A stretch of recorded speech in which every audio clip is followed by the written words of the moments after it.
Le programme Cœur de Ville est piloté par le ministère de la Cohésion des Territoires. Il s'adresse aux villes qui ont une fonction de centralité sur leur bassin de vie. Le programme s'étale sur 5 années avec un budget de 5 milliards. 222 villes ont été sélectionnées et présentées le 27 mars 2018, dont 24 dans le Grand Est. Le projet Cœur de Ville, c'est un programme sur 5 axes, de la réhabilitation à la restructuration, vers une offre attractive de l'habitat en centre-ville. Comme vous le savez, La Retière et de nombreuses autres habitations ne sont pas aux normes au niveau de l'isolation thermique, de l'isolation phonique et de l'accessibilité. Dans un premier temps, nous réaliserons une étude sur le bâti et dans un deuxième temps sur les modes de mobilisation des propriétaires. Le deuxième axe, favoriser un développement économique et commercial équilibré. Je pense que c'est l'agglomération pourra recruter un manager de centre-ville pour nous aider dans ce développement économique. Le troisième axe, développer l'accessibilité, la mobilité, les connexions. Là encore, nous avons déjà fait une partie du travail puisque nous avons commandé une étude sur le plan global de déplacement.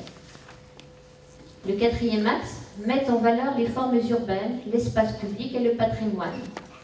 Là encore, nous sommes dans les clous, si je puis dire, puisque nous allons réhabiliter l'immeuble de la Suisse et Carbonard, qui vont tous les deux loger le personnel de l'agglomération. Le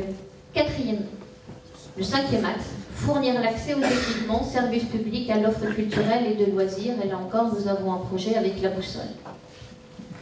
Le projet de Saint-Dié-des-Vosges répond à l'ensemble de ces axes et thématiques.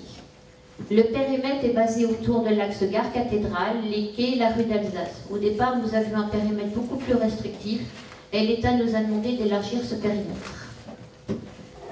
Cœur de Ville concerne également les autres bourgs structurants, Raon-l'Étape, Fraisse-Plainfin, Senones-Moyen-Moutier, Corcieux, Provenchères et Colleroy.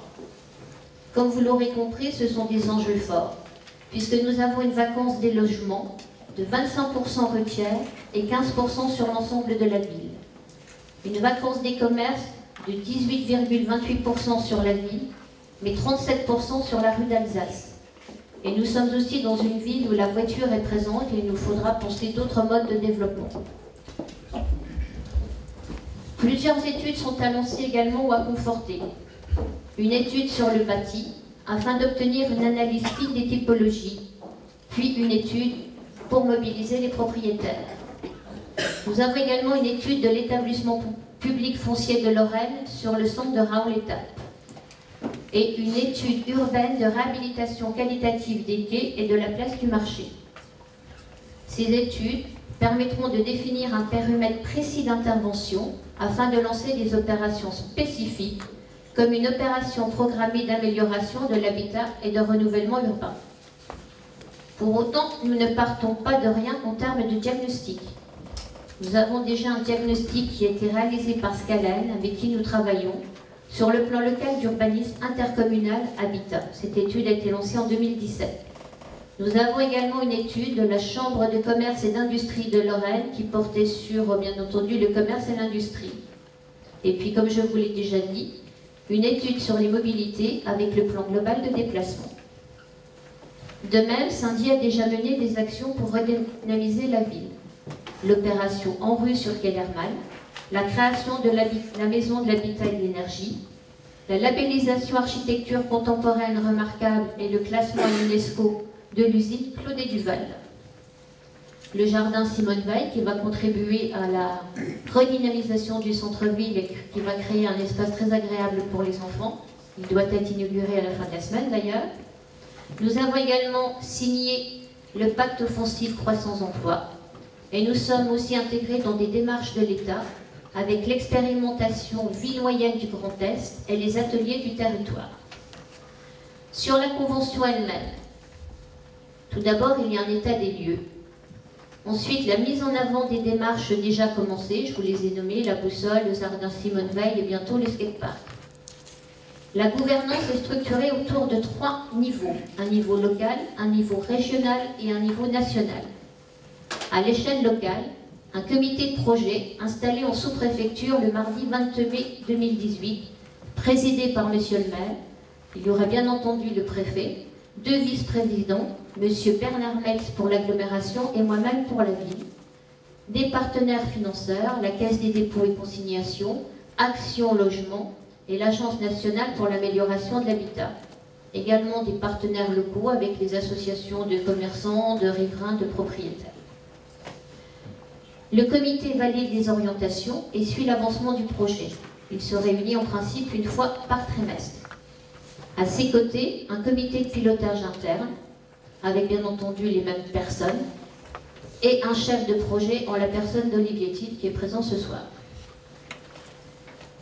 Je tiens à remercier Bruno Didier, Hervé Vautier, Gérard Merlin, Éléonore Buffler, Sébastien H, Emmanuel Colson, Olivier Tille et Alban Rodriguez, qui ont dû élaborer très rapidement la candidature, qui ont dû aussi également dans l'urgence établir un diagnostic, définir le projet de redynamisation et définir le périmètre d'intervention sur lequel intervenir. En effet, avant la visite du président de la République, nous étions classés en priorité 2. Il existe 3 priorités, 0, 1 et 2. Nous avions décidé de prendre un peu notre temps, de rester sur l'année 2018 pour faire le diagnostic et de porter notre candidature début 2019. Les choses se sont accélérées avec la venue de M. Macron et nous sommes passés en priorité 0.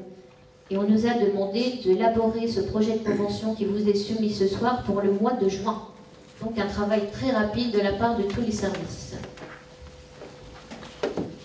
Je reprends les 3 niveaux. Alors le deuxième niveau, c'est au niveau régional. Un pilotage régional qui valide les conventions, engage les financements et suit les projets. Alors bien sûr, on retrouve les financeurs, la Caisse des dépôts, Action Logement, l'ANA, la région Grand Est, le département et bien d'autres partenaires. Et le 3e niveau, c'est un pilotage national, puisque c'est l'État qui a élaboré le programme, sélectionné les bénéficiaires et qui va suivre l'évolution. L'État est également centre de ressources, puisqu'il organise des sessions et met à disposition des villes un site internet. Cette convention, comme vous le pourrez le voir, comporte 21 actions, pour un coût de 38 millions, dont 24 millions de financement extérieur. Les fiches actions ne sont pas figées, elles peuvent évoluer, ainsi que les projets. Les différents partenaires nous apporteront des subventions ou des aides sur des projets. Et comme vous l'avez dit, Monsieur le maire, cette convention a été approuvée à l'unanimité le 17 juin par la communauté d'agglomération de Saint-Yves.